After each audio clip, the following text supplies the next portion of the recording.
या भागातल्या शेतकऱ्याच्या हितासाठी व तसंच महाराष्ट्रामध्ये असणारा प्रत्येक शेतकरी कष्टकरी यांना न्याय मिळावा यासाठी आपल्यातलाच एक शेतकरी मंगेशभाऊ इथं गेले 8 दिवस उपोषणाला बसलेले आहेत। सुरुवातीला या राज्याचा नागरिक म्हणून एका शेतकऱ्याचा मुलगा म्हणून तुम्ही शेतकऱ्यासाठी लढत आहात, पण तुमचं आरोग्य पण तितकंच महत्त्वाचं आहे। 8 दिवस झाले असले गरिबांनी तुमच्या उपोषणाची दखल घेतली, सामान्य लोकांनी घेतली। शासनामध्ये असणारे जे सर्व अहंकारी नेते यांनी कदाचित ती दखल घेतली नसली तरी मी आपल्या सर्वांना आणि खास करून मंगेश भाऊंना विनंती करतो, आपल्या स्वतःच्या आरोग्याचा विचार त्यांनी करावा, कुटुंबाचा विचार करावा। हा लढा फक्त आता तुमचा नसून हा शेतकऱ्याचा लढा आहे। गेले काही दिवस आम्ही सुद्धा शेतकऱ्याच्या वतीने तिथे लढत आहोत आणि आता रस्त्यावर उतरल्याशिवाय आपल्याकडे दुसरा कुठला पर्याय राहिलेला नाही। त्यामुळे हा लढा प्रत्येक शेतकऱ्याचा आहे, हा प्रत्येक मजुराचा आहे, प्रत्येक कष्टकऱ्याचा आहे। त्यामुळे सर्वांच्याच वतीने मी आपल्याला विनंती करतो की आपल्या आरोग्याकडे बघत असताना आपण हे उपोषण आज मागे घ्यावं आणि हा लढा तसा इथं न संपता हा आता आपल्या सगळ्यांनाच त्या ठिकाणी लढावं लागेल। सरकार कशा पद्धतीने वागतंय आपण सगळ्यांनी उघड्या डोळ्याने तिथं बघितलेलं आहे।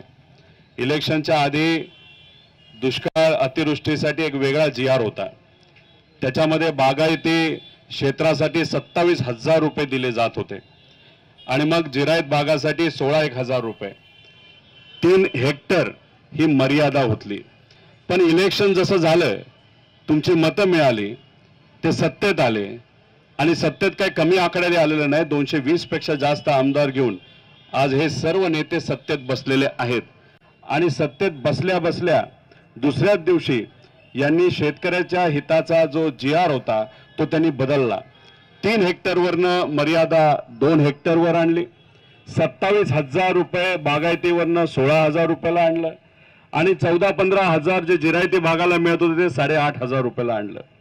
ऑगस्ट महिन्यामध्ये जी काही अतिवृष्टी झाली होती त्याच्यात आपल्या शेतकऱ्याचं जो नुकसान झालं होतं आणि देवेंद्र फडणवीस साहेब आता जे म्हणतात की आम्ही 2200 कोटी रुपये दिले, हे ऑगस्ट महिन्याच्या पावसाचे होते।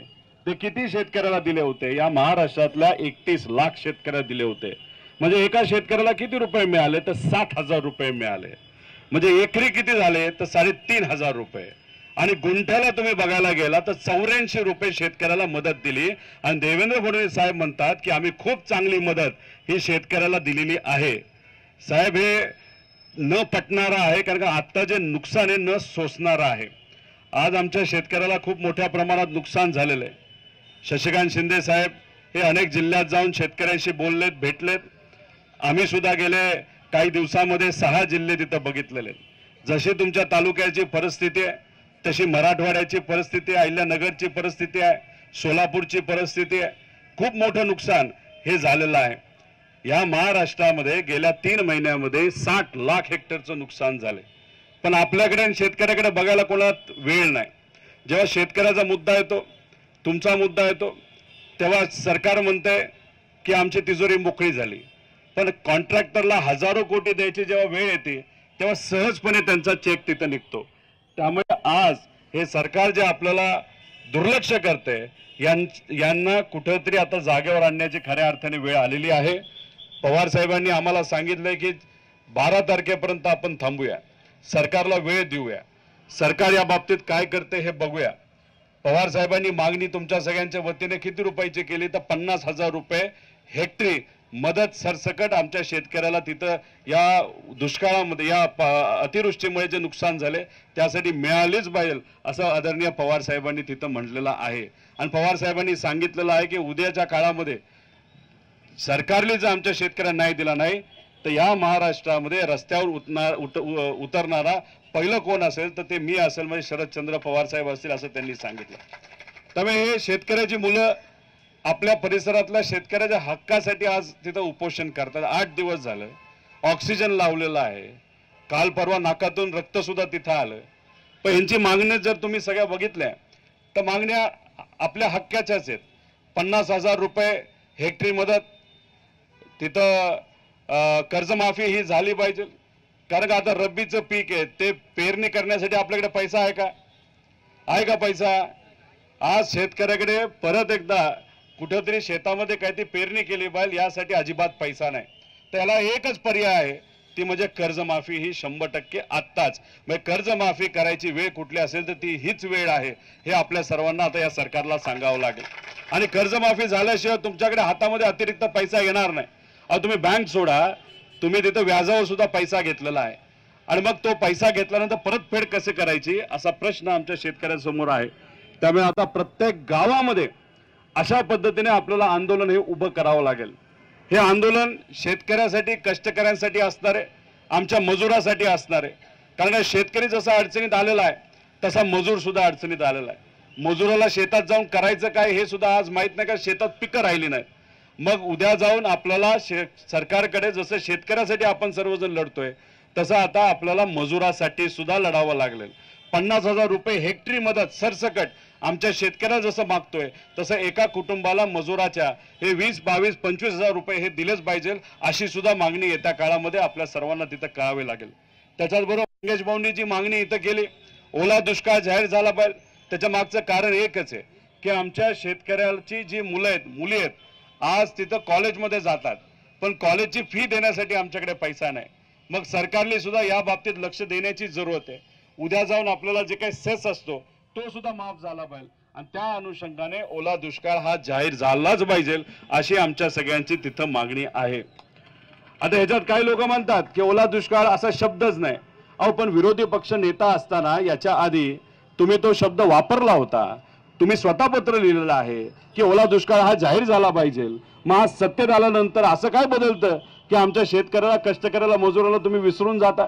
त्यामुळे त्यावेळेस तुम्ही विरोधी पक्ष नेता असताना तिथं जर तुम्ही ओला दुष्काळाची मागणी केली होती, आमची आत्ता सुद्धा तीच मागणी आहे. तर आत्ताच्या इतिहासामध्ये इथं कुणी जर 100, 50, 90, 85 या वयाच्या व्यक्तीला तुम्ही विचारा, ती व्यक्ती म्हणेल एवढं नुकसान आजपर्यंत कधी झालं नव्हतं जेवढं या पावसाळ्यामध्ये तिथं झालेलं आहे. आणि एवढं नुकसान आता तिथं झालं असेल तर मदत सुद्धा आम्हाला भरीव मदत तिथं झाली पाहिजे, अशी आमच्या सगळ्यांची तिथं मागणी आहे. असे अनेक मुद्दे आहेत. त्यामुळे मी परत एकदा आपल्या सर्वांच्या वतीने एका शेतकऱ्याच्या मुलाला, एका युवा शेतकऱ्याला, मंगेश भाऊंना विनंती करतो की तुम्ही तुमचं हे उपोषण हे मागे घ्यावं. आम्ही कलेक्टरांशी बोलू, कमिशनरांशी बोलू, आम्ही मंत्र्यांशी बोलण्याचा प्रयत्न तिथं करू. पण आतापर्यंत जे काय आम्ही बोललोय ते त्यांना ऐकू गेलंय का नाही आम्हाला माहित नाही. कारण का कधी कधी झोपलेलं सरकार म्हणण्यापेक्षा झोपेचं सोंग घेणारं हे सरकार आहे आणि यांना काही पडलेलं नाही. यांना असं वाटतं की आता शेतकरी चिडायला लागलाय, शेतकरी रस्त्यावर उतरायला लागलाय, यांच्यासारखे काही कार्यकर्ते आता उपोषण करायला लागलेत. मग आता मीडियावरचं लक्ष हे कुठेतरी दुसरीकडे गेलं पाहिजे.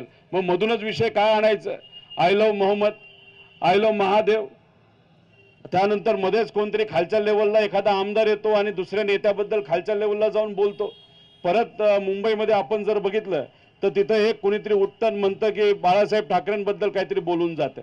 मग हा सरकारमध्ये असणारा सत्तेतल्या लोकांचा मुद्दामून खेळ आहे की तुमच्याकडे म्हणजे शेतकरी ग्रामीण भागाकडे लक्ष मीडियाचं जाऊ नये. एक तर मराठी मीडियांचं अभिनंदन केलं पाहिजे की तुम्ही आजपर्यंत आमच्या शेतकऱ्याची बाजू तिथे घेतलेली. याच्या पुढे सुद्धा तुम्हाला तशीच बाजू घ्यावी लागेल. आणि हे जे काय खेळ करतायत सत्तेतले लोक, फक्त लक्ष बाजूला जावं आणि आमच्या कष्टकऱ्यावरचं लक्ष हे कमी व्हावं, हे अजिबात आपण सर्वांनी होऊन द्यायचं नाही. लोकसभेच्या काळामध्ये हिंदू मुस्लिम केलं, विधानसभेच्या काळामध्ये हिंदू मुस्लिम बरोबर ओबीसी मराठा तिथं केलं. त्याच्याच बरोबर आता मुंबईचं इलेक्शन आहे, मराठी अमराठीचा मुद्दा आला, मध्ये नॉनव्हेज व्हेज काहीतरी मुद्दा काढतात.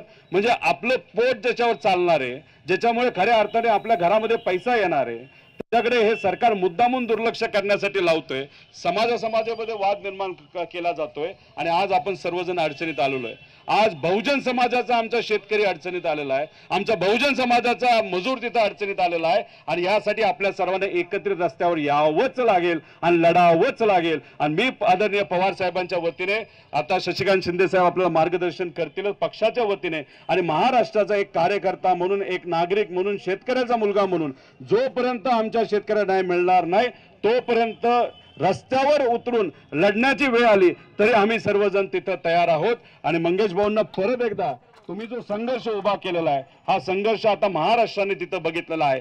सरकारने कदाचित याची दखल घेतली नसली तर येत्या काळामध्ये या सरकारला गुडघ्यावर आपण सर्वजण मिळून तिथं आणूया एवढंच इथं आपल्या सर्वांना सांगतो। तुमच्या आंदोलनाला आम्ही पाठिंबा देतो, उपोषणाला पाठिंबा देतो, पण देत असताना एक युवा नागरिक म्हणून तुम्हाला विनंती करतो की जेव्हा आपल्याला लढायचं असतं आणि एखादं सरकार हे समजा जर माजलेलं सरकार असतं, सामान्य लोकांचं जेव्हा त्यांना घेणं देणं पडलं नसतं, या ह्याच्या उपोषण हा विषय आहेच, पण रस्त्यावर उतरून मोठा लढा लढणं हे पण तितकंच महत्वाचं आहे। त्यामुळे आरोग्याची काळजी घ्यावी, डॉक्टर म्हणतील तसं तुम्ही करावं, तुमचा परिवार तुमच्या बरोबर आहे, इथला शेतकरी युवा तुमच्या बरोबर आहे, आम्ही तुमच्या बरोबर आहोत आणि महाराष्ट्रासाठी आम्ही सर्वच शेतकऱ्यांसाठी मजुरांसाठी तिथं लढायला तयार आहोत। एवढंच इथं या ठिकाणी सांगतो आणि थांबतो।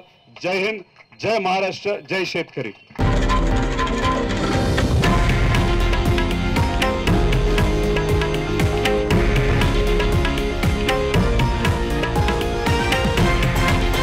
हे आहे देशातील नंबर 1 न्यूज नेटवर्क आणि आपण पाहत आहात TV9 मराठी, एकमेव।